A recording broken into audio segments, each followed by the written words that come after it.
ሳይመሽብን በቀን መልካም እናድርግ። እውነቴን ነው ነገር በቀን ቢያንስ እስቲ በቀን አንድ መልካም ነገር ለሰው ላድርግ በሉ እስቲ። በቀን ቢያንስ በቀን ለአንድ ሰው መልካም አድርጉ። ለአንድ ሰው ቢያንስ ለአንድ ሰው በቀን መልካም ካደረጋችሁ ሲጠራቀም በአመት ስንት ይመጣል? 365 መልካም ነገር አደረግን ማለት ነው። በቀን ለአንድ ሰው መልካም ነገር እና በቀን አንድም ሰው ክፉ ላለማስከፋት ሞክሩ። በቀን ለአንድ ሰው ክፉ ካረግን እና ከቀጠለ ስንት ክፉ? 365 ክፉን እስቲ በ50 ዓመት አባዙት። አባዝ ማን ነው እስቲ? አንድ ሰው አባዝ በ50 ሲባዛ በ365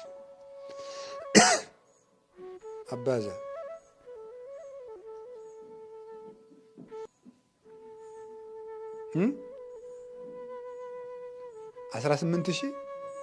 18,000 ክፉ ክፋታውን ስናረጅ እንችለዋለን። ያ ሁሉ ሲራወጥ እዚህ ውስጥ በጣም አስጨናቂ ነገር እውነቴን ነው ማለት ነው። በጣም ስታስቡት እኮ ኃጢአትና ቀለም ሲጠራቀም አይታወቅም ይላሉ ሊቃውንት። አሁን የሆነ እያንዳንዳችን የሆነ ኃጢአት አለን። መቼ ግን እንደዚያ እንደሆናችሁ ታስታውስታላችሁ? ሁነን ነው ዝም ብለን ያገኘ ነው አይደል? የሆነ ነገር ሁነን ተገኘ ነው። በቃ እንዴት እንደሆንኩ አላውቅም በምንለው ሁኔታ ቀለምም ሲጠራቀም አይታወቅም፣ ኃጢአትም ገንዘብም እንደዛው ነው። ሲጠራቀም አይታወቅም፣ ሲሄድም አይታወቅም። ስለዚህ በቀን ማንንም ሰው ላለመጉዳት አቅዱ። በቀን ማንንም ሰው ላለመጉዳት፣ ይሄ ትልቅ ነገር ነው። ሁለተኛ ቢያንስ በቀን ለአንድ ሰው መልካም አድርጉ። ሰማችሁ? ጌታችን ኢየሱስ ክርስቶስ ስጋን መልበስ ያስፈለገው ለምንድን ነው ተብላችሁ ብትጠየቁ የመጀመሪያው ፍጡር ፈጣሪውን በፈጣሪነት ሙሉ ክብር ማየት ስለማይችል እግዚአብሔር በእኛው ስጋ ለመታየት የእኛኑ ስጋ ለብሶ መጣ። በዚያ ስጋ እግዚአብሔርን አየነው። እንዴት አድርገን ያየነው?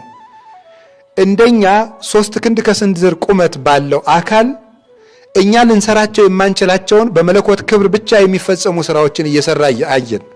ከደረቅ ግንባር ላይ ዓይን እየፈጠረ አሳየን። በቃሉ ሙት እየቀሰቀሰ፣ በጨርቁ ድውይ እየፈወሰ፣ ሰዎች በህሊናቸው የሚያውቁትን ሳይነግሩት እያወቀ፣ በሌለበት ቦታ ሰዎች ያደረጉትን እያወቀ ለመለኮት ብቻ የሚገባውን ስራ በእኛ ስጋ እየሰራ ስላየነው አምላክን በስጋ አየነው።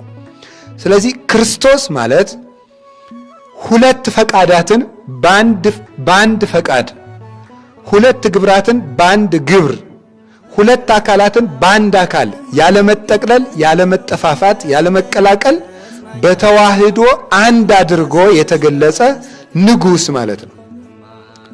ስጋን ወደ መለኮት ሳይለውጠው፣ መለኮትን ወደ ስጋ ሳይለውጠው፣ ነገር ግን 2 ሳይሆን አንዱ ክርስቶስ በአንድ ፈቃድ አንድን ስራ በመስራት የተገለጠበት ምስጢረ ተዋህዶ ይባላል።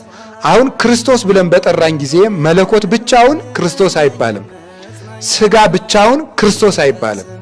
ክርስቶስ የሚባለው ስጋን የተዋሃደው ስግው ቃል ይባላል። ሰው የሆነው ቃል እሱ ክርስቶስ ይባላል። ገንዘብና ተንኮለኛ ዘማዊ ሰው አንድ ነው፣ ባለቤት የለውም። ዝም ብሎ ወሰዱት መሄድ ነው ማለት ነው።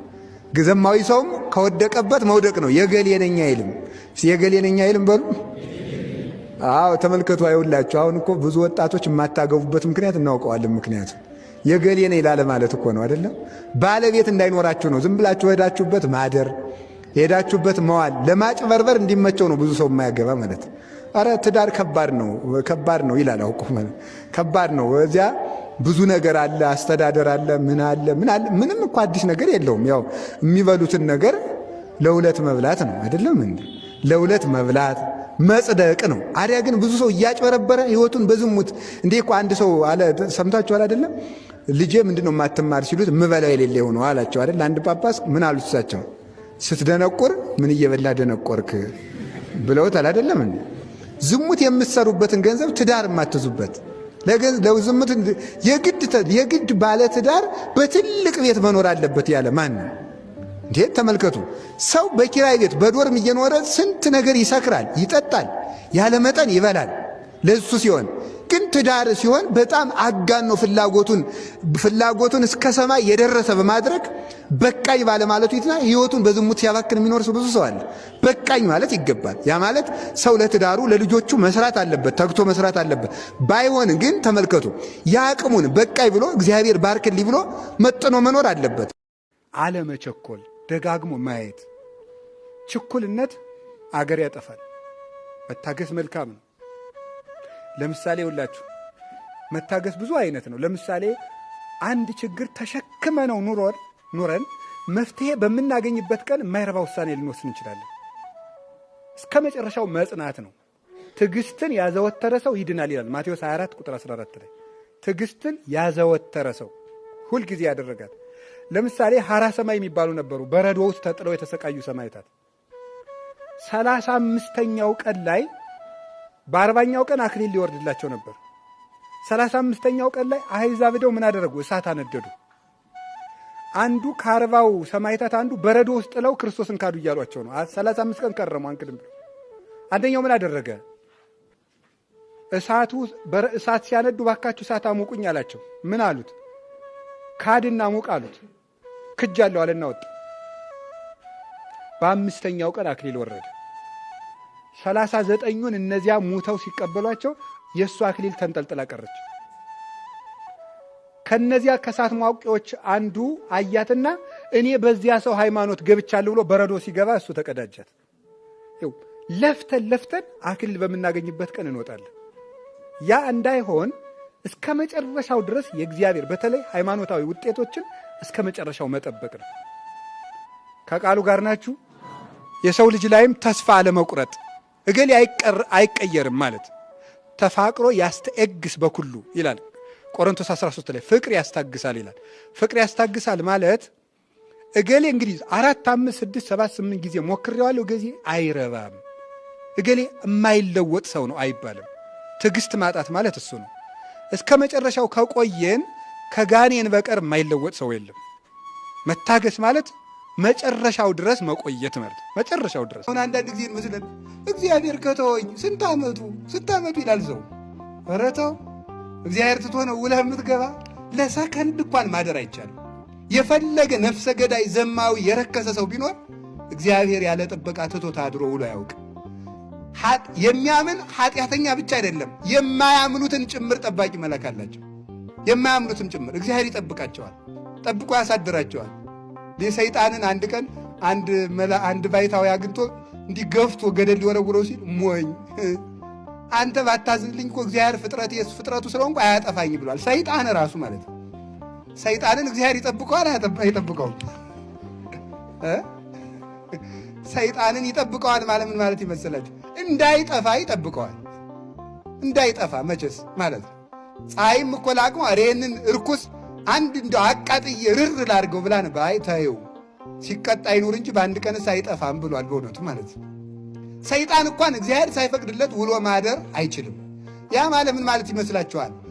እንግዲያማ እግዚአብሔር ፈቅዶለት ከሆነ ሰይጣን የሚኖረው እንድንሳሳትም እግዚአብሔር ፈቅዷል ማለት ነው። ደግሞ በሉ ደግሞ እንደዚያ ማለት አይደለም። ደግሞ እግዚአብሔር ፈቅዶ እንዲኖር አሰናብቶታል። ለገዛ አይምሮ አሳልፎ ሰጥቶ ሰይጣንን እንኳን በረዴቱ ባይሆንም በኃይሉ ግን ውሎ እንዲያድር ያሳድረዋል። እግዚአብሔር ባይፈቅድ እንኳን ተመልከቱ፣ እግዚአብሔር ሳይጠብቀው እንኳን ሰው ሰይጣን ማደር አይችልም። በአንድ ቀን መጥፋት ይችላል፣ በዓይነ ማቱ ቢመለከተው ማለት ነው።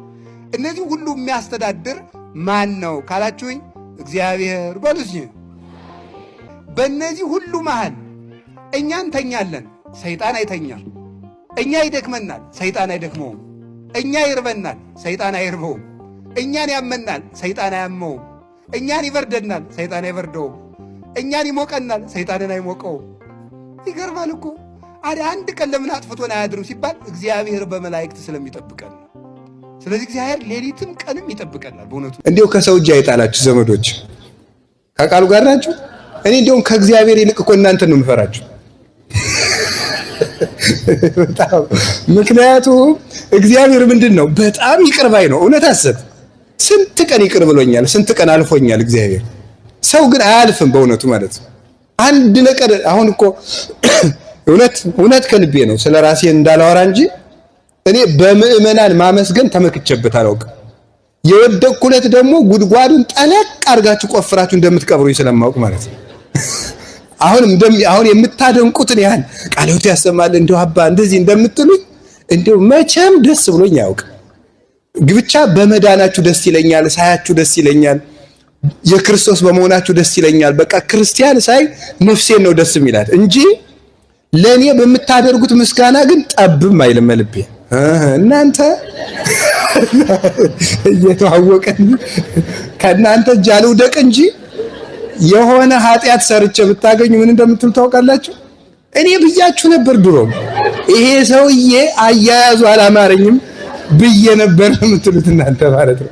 ስለዚህ የህዝብ ምስጋና መመኪያ አይደለም። በእውነቱ እውነት ሐሰት የሚያስመካ እግዚአብሔር ነው። ግን አንዳንድ ቀን ብታልፉንም ደግሞ ጥሩ ነው ለማለት ነው። በዚያው መልእክቱ ገብቷችኋል? አዎ እናንተ እያጠፋችሁ እየቻልናችሁ አይደለም፣ እኛንም ቻሉን። የሚያባክነን ብዙ ነገር አለ። አንዳንድ ጊዜ ታሪክ ያባክነናል። ታሪክ ማለት ምን ማለት ነው? እስከ ዛሬ የኖርንበት ህይወታችን ጥልቅ እያለ እንደ ዝንብ እየገባ እንደ ወተት ዝንብ ስቅት ያደርግን። የዱሮ ህይወታችን እየታወሰ ይበጠብጣል አንዳንድ ጊዜ። ሌላ ጊዜ አሁን ያለው ስጋችን ጣልቃ እየገባ ይበጠብጣል። ሌላ ቀን ደግሞ ሰይጣን ጣልቃ ይገባል። ሌላ ቀን ሰዎች ጣልቃ ይገባሉ። ሌላ ቀን ዓለም ራሷ ሰልጣን ጣልቃ ትገባለች። ዓለም ዝም ብላ የምታየን እንዳይመስላችሁ። ክርስቶስን እከተላለሁ ካላችሁ ዓለም ጉሮሯችን ላይ ነው የምትመጣው። እንቅ ነው የምታደርግ። ወይ ክርስቶስን መርጠሙት ወይ ደግሞ አርፈ ቁጭ በር በሰላም አትነካካ ነው የምትለን። ጲላጦስን ምን እንዳደረጉት አልሰማችሁም እንዴ? አረ ይሄ ሰው ንጹሕ ነው አለ። ጌታን እኮ ነው ከሰው ባቀረቡለት ጊዜ ምንም በደል የለበትም ሲል ምን እንዳሉ ተመልከቱ። እማይቀተልኮ ለዝንቱ ኢኮን አርኮ ለቄሳር፣ ይህን ሰው ካልገደልክ የማን ወዳጅ አይደለም ነው ያሉት። የቄሳር ዋናው ህይወቱ ውስጥ መጡ።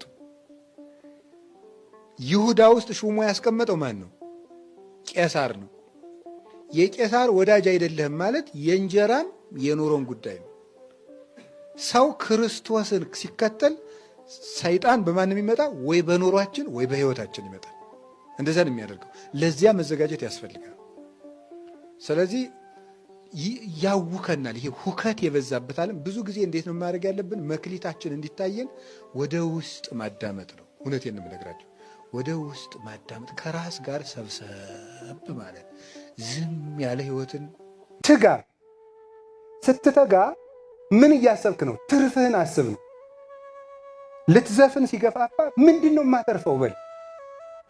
እንድትሳደብ ሲገፋፋ ምንድነው የማተርፈው በል። ስጋ የማይገባ ነገር እንድትሰራ ሲያሸንፍ ከዚህ ምንድነው የማተርፈው በል። ቀጥሎ ምን ታተርፋለህ? ትርፉን አስብ ነው።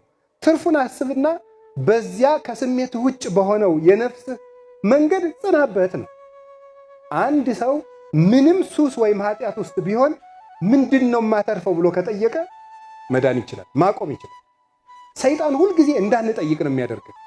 ድርጊቱን ብቻ እንድናስብ ነው የሚያደርገን እንጂ ከድርጊቱ በኋላ ያለውን ነገር እንድናስብ አያደርገን። ምንድነው የማተርፈው? መንግስተ ሰማያት። ምንድነው የማተርፈው? ጸጋ። ምንድነው የማተርፈው? ጤና። ምንድነው የማተርፈው? በእግዚአብሔር ዘንድ ያለ ባለሟልነት። ምንድነው የማተርፈው? ረድኤት። ምንድነው የማተርፈው? እድሜ። እንዲህ ብለን ካሰብ በስመ አብ ወወልድ ወመንፈስ ቅዱስ ሰው ምን ኃጢአት ይሰራል? ትርፉን ካሰበ። ሶስተኛው ምንድነው ማሰብ ያለብን? ኪሳራውን ነው። ማታ ስትተኛ ወንድሜን አስቀየምኩት፣ ማንን አስቀይም የገባው በል ይላል። በዝርዝር ነው የሚጽፈው በዜና አበው ላይ። ማታ ስትገባም ዛሬ ማንን አስቀየምኩ፣ ከክርስቶስ ጋር ዋልኩ ወይስ ከሰይጣን ጋር ዋልኩ በል። ሌሊት ጠዋት ስትነሳ ከእግዚአብሔር ጋር አደርኩ ከሰይጣን ጋር በል። መንግስተ ሰማያትን ይዣት አደርኩ ሲኦል ውስጥ ገብቻ አደርኩ በል። ኪሳራህን ገምግም ነው ጧትና ማታ።